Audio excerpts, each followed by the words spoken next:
Bom dia. Estou iniciando aqui nesse dia uma série de gravações a respeito de dúvidas que as pessoas trazem e me perguntam no consultório. Uma delas, muito comum, é se pode tomar dois comprimidos juntos, dois medicamentos juntos.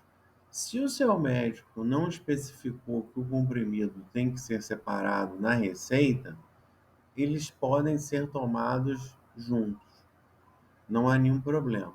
Agora, se o médico separou ele, colocou um horário para cada um, ou colocou que um é no almoço, outro no jantar, outro é de noite, após o jantar, aí isso tem que ser respeitado. Sempre olhar a receita. Uma coisa também que eu tenho notado muito que acontece é que as pessoas não ligam muito para a receita.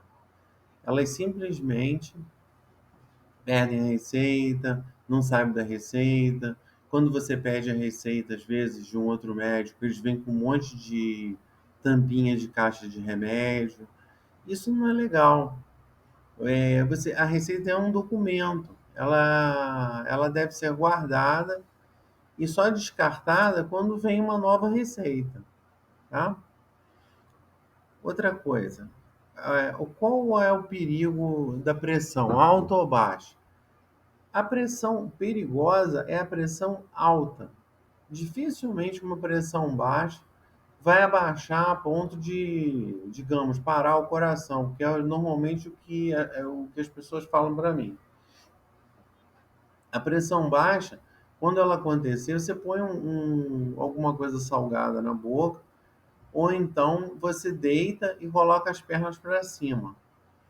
Tá? Isso é simples, isso vai melhorar. Se não melhorar, se persistir muito baixa a ponto de dar sintoma, procurar um pronto-socorro. Outra coisa também que geralmente o pessoal faz é colocar sal embaixo da língua, mas às vezes coloca muito sal, então não é recomendado porque pode inverter, fazer a pressão subir, porque geralmente esses pacientes são hipertensos. E outra coisa, a pressão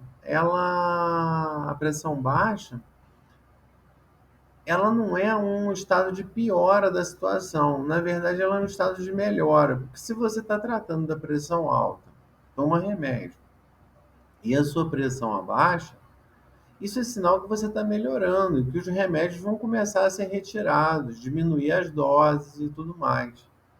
Entendeu? A outra coisa que me falam muito é que doeu o coração. Põe a mão no peito e falam que doeu o coração. A dor no peito não necessariamente é uma dor de origem cardíaca do coração. A dor no peito, normalmente, ela até pode ser.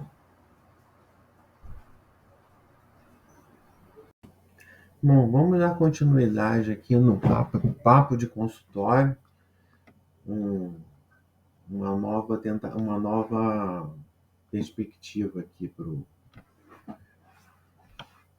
para uma visualização aqui no canal. E uma dúvida que muita gente tem no consultório são os diabéticos. Normalmente a gente fala para tirar o açúcar, né? Aí eles falam, eu como muito arroz e pão, ou pão e arroz, ou pão ou arroz. Isso aí não tem nada a ver. Você não pode tirar pão e arroz e comer doce. É óbvio que tem que diminuir a massa, o pão e o arroz. Mas não adianta se você continua comendo doce. O principal é sempre o doce, o açúcar. Aí entra todo tipo de doce, pão doce, bolo, tudo que leva açúcar, refrigerante principalmente, os que não são diet, zero, né? Então, assim, é uma dúvida muito frequente. A pessoa sempre fala, eu como muito pão. Tá, mas não adianta você tirar o pão e comer doce. Fruta, por exemplo. Fruta tem o açúcar da fruta, mas o açúcar da fruta é um pouquinho mais fraco que a frutose. Então, o açúcar da fruta ele é um pouquinho mais fraco, mas assim mesmo, não pode comer em excesso. No entanto, se você come doce, Não adianta nada você tirar a fruta. Então, é muito mais saudável você comer uma fruta e não comer doce, açúcar, do que comer do que comer o açúcar mesmo, refrigerante, doce, pão doce, bolo, essas coisas. Outra coisa, açúcar é açúcar. Mascavo, demerara, cristal, é tudo açúcar, tá? Não pode, o diabético não pode comer. O que o diabético pode comer é xilitol, sucralose, adoçantes em geral. O que a gente não recomenda muito é o aspartame. Ele tem umas nuances aí, inclusive a OMS se pronunciou quanto a isso há pouco tempo. Então, procurar usar outros adoçantes que não sejam aspartame. Os mais parecidos com açúcar são o xilitol, eritritol, sucralose, sucralose com estévia, estévia, tá? O stevia, inclusive, é um adoçante natural. Para quem não quer usar nada químico, é uma boa, tá? Outra coisa também que muita gente tem dúvida é com relação ao remédio de colesterol, a estatina, rosuvastatina, simvastatina, atorvastatina. As estatinas, elas não são só para baixar o colesterol, elas têm um efeito chamado efeito pleiotrópico, que diminui a inflamação dentro da artéria, diminuindo microlesões na artéria que vão formar as placas de ateroma, que vão vir a provocar infarto. Então, o uso mais prolongado da estatina dá uma maior proteção para o infarto do miocárdio. Nos últimos 30 anos, a estatina revolucionou a cardiologia. Ao contrário do que falam aí na internet e outras coisas mais, existem efeitos colaterais? Existem, como eles falam aí na internet. Mas se você retirar a estatina, o efeito colateral sai. Tem pessoas que não toleram. Essas pessoas não vão poder usar, não vão poder se beneficiar da proteção cardiovascular. Vão usar outras coisas que não têm a mesma eficácia da estatina. E outra coisa, o colesterol bom alto não compensa o colesterol ruim alto. Isso caiu por terra. Tá? Então, dizer assim, você está com o LDL colesterol, que é o ruim, elevado. Mas você está com o HDL colesterol alto.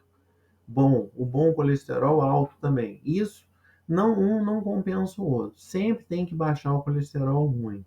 Então, tem indicação de usar remédio e dieta nesses casos também. Você não está isento de tratamento, não. Um não compensa o outro. Ainda falando daquele fato da estatina não ser só para colesterol, uma coisa importante de se dizer em relação às microlesões, a essas coisas todas, não é só na artéria coronária, são todas as artérias. Aorta, carótida, tudo, todas elas sofrem essas microlesões, que são protegidas pela estatina. Aí, e vamos falar sobre hipotensão em paciente rígido. Rígido, paciente que não tem nada. Normalmente, o coração ele não provoca hipotensão. É alguma outra doença externa, tireoide, anemia, coisas assim, em geral sistêmicas, que provocam a pressão baixa. A pressão baixa ela incomoda muito mais que a alta, mas como eu já falei no início do vídeo, ela não é perigosa. Ela causa dor de cabeça, causa tontura e tudo mais, sensação de sonolência, dificuldade de concentração. Mas se você comer alguma coisa mais temperada, no sal, ela vai melhorar. E procurar outras causas que possam advir, que possam estar provocando essa hipotensão. E fazer um check-up também do coração, é claro, é recomendável. Mas normalmente não são problemas do coração que provocam hipotensão. Uma ressalva para a insuficiência cardíaca, mas aí o paciente, para chegar nesse ponto de baixar a pressão, ele tem que estar já num estado muito avançado de insuficiência cardíaca. Tá? Outra coisa também que é muito comum é os inibidores de SGLT2, que são usados inicialmente, foram muito usados, ainda são, né, bastante usados na diabetes. É o dapaglifosina e empaglifosina. Para os leigos, é o Forxiga, Jardiance e Edistride que tem hoje no mercado. Esses medicamentos, eles não são só para diabetes, que nem as estatinas. Eles fazem um efeito no rim e no coração. Eles melhoram a insuficiência cardíaca, melhoram o remodelamento do coração na insuficiência cardíaca, melhoram a hipertensão, têm um efeito diurético, diminuem a pressão dentro do rim, no glomérulo, que é o néfron, né, que é a unidade filtrante do rim, fazendo com que diminua a fibrose renal e melhorando a função renal. Alguns pacientes têm até melhora de creatinina com o uso do ISGLT2, essas medicações. Além disso, eles têm estudos que aumentam a sobrevida em pacientes cardiopatas e diminuição de evento cardiovascular e internação por evento cardiovascular. Derrame, AVC, insuficiência cardíaca, eles têm essa propensão. Então é isso, gente. Esse aqui é mais um papo de consultório, mais um, não, o primeiro.